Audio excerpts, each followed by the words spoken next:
안녕하세요. 우리 동네 치과 주치의 전승환입니다.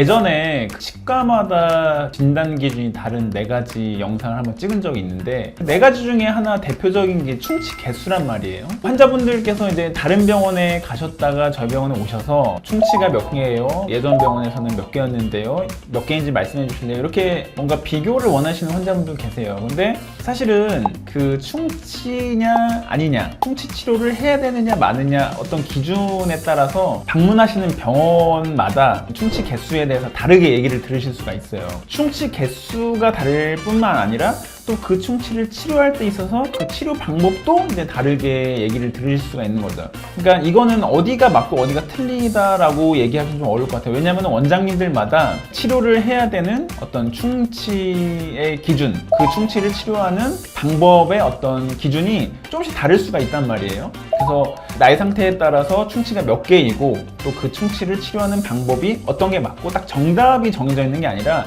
그냥 보시는 원장님마다 약간 의견이 갈릴 수가 있다, 뭐 이런 식으로 받아들이면 될 것 같습니다. 환자분들께서 이게 거울로 입안을 딱 보시고서는 뭔가 까만 점 같은 게 보이는 거예요. 그러면은 이제 충치가 있다. 그래서 아무래도 치료를 받아야겠다. 충치 치료 안 하면 안 되니까 바로 치과 오시는 경우들이 많아요. 근데 그 까만 점, 그거를 보통 이제 교과서적으로 뭐 정지우식이라고 표현을 하는데 실제로 그 까만 점을 긁어보면은 굉장히 단단한 경우들이 많거든요. 환자분께서 거울을 봤을 때 발견을 했을 뿐이지 사실은 그거는 그 상태로 굉장히 오래전부터 유지되어서 왔을 경우들이 많거든요. 그리고 앞으로도 그 상태를 유지하고 있을 가능성이 많아요. 그렇게 정지우식은 저는 개인적으로 딱히 환자분께서 원하시지 않으면 치료하진 않거든요. 근데 엄밀히 말하면 우식이긴 우식이기 때문에 뭐 충치냐 아니냐라고 했을 때는 충치이기 때문에 뭐 치료를 할 수도 있죠. 하지만 그 정지우식으로 인해서 증상이 유발된다거나 치료를 안 하면 큰일 난다거나 그런 건 아니기 때문에 환자분들께서 충치는 까맣다 이렇게 선입견을 가지시고 꼭 그거를 치료 안 하면 큰일 난다고 생각은 안 하셨으면 좋겠어요. 당장 치료를 하는 게 좋을 만한 상태는 삼침 같은 거를 긁어봤을 때 실제로 지금 치아가 삭아가지고 긁혀 나오고 있다, 이런 것들은 좀 진행성이기 때문에 치료를 안 하면은 앞으로도 더 계속해서 심해질 가능성이 있는 거죠. 이런 경우는 치료를 해야 되고, 그러한 증상이 심해지게 되면 그때부터 이제 가만히 있어도 막 아프고 심한 경우에는 밤에 잠도 못 들 정도로 아프고 그런 경우들이 있죠. 그런 경우는 당연히 치료를 해야 되는 거고요. 가장 먼저 이제 환자분들이 이해를 하셔야 되는 게 이제 충치 치료 방법의 분류 정도라고 보면 될 것 같아요. 충치 치료라는 게 일반적으로 충치 있는 부위를 제거를 하고 그 제거한 부위를 채우는 과정인데, 이 채우는 과정을 수복이라고 한단 말이에요. 그래서 이 수복을 직접 수복과 간접 수복으로 나눌 수가 있어요.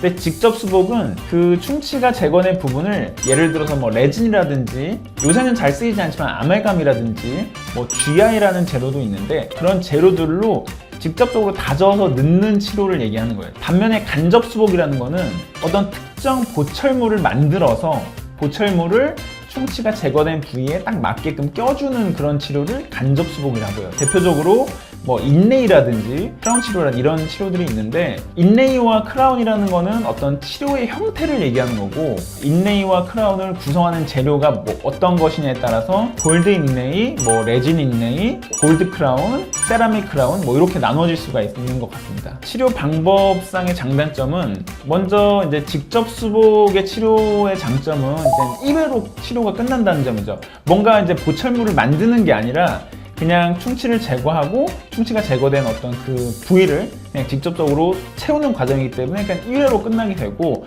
기공소에 의뢰해서 보철물을 만드는 과정이 없기 때문에 비용도 상대적으로 저렴하죠. 간접 수복은 일단은 보철물을 만들어 오는 과정이 필요하기 때문에 한 2번 정도 환자분이 내원을 하셔야 되고, 보철물을 만들어야 되는 과정이 있어서 아무래도 직접 수복보다는 치료 비용이 상대적으로 비쌀 수밖에 없죠. 직접 수복이든 간접 수복이든 어떤 방법을 선택할지는 이제 정확히 그 어떤 충치의 범위를 가지고 명확하게 진단하는 게 무엇보다 중요하겠죠.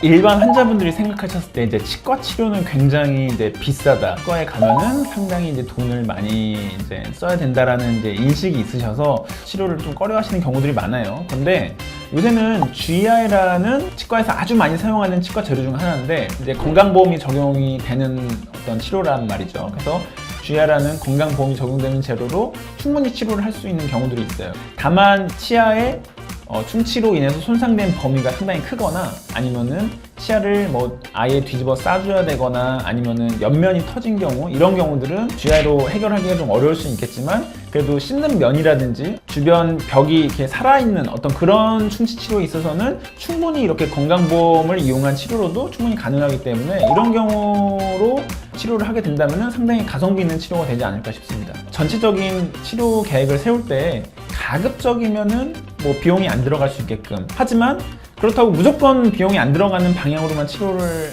하게 된다면 나중에 뭐 사용하다 문제가 생길 수 있기 때문에 가성비 있게 치료하는 것도 중요한데 오래도록 또 문제가 안 되게끔 치료를 하는 것도 중요하기 때문에 가장 개별적인 치아 또 충치에 손상된 어떤 범위에 따라서 가장 적절한 방법을 선택하는 게 가장 중요한 것 같습니다.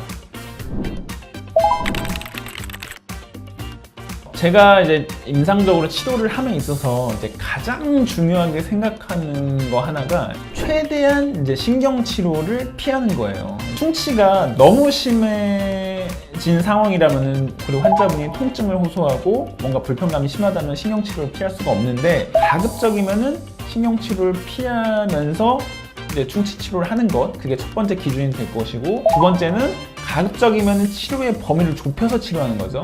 넓은 부위가 손상되지 않게끔 우리가 이제 충치 치료를 하고 나서 얘를 가만히 두는 게 아니잖아요.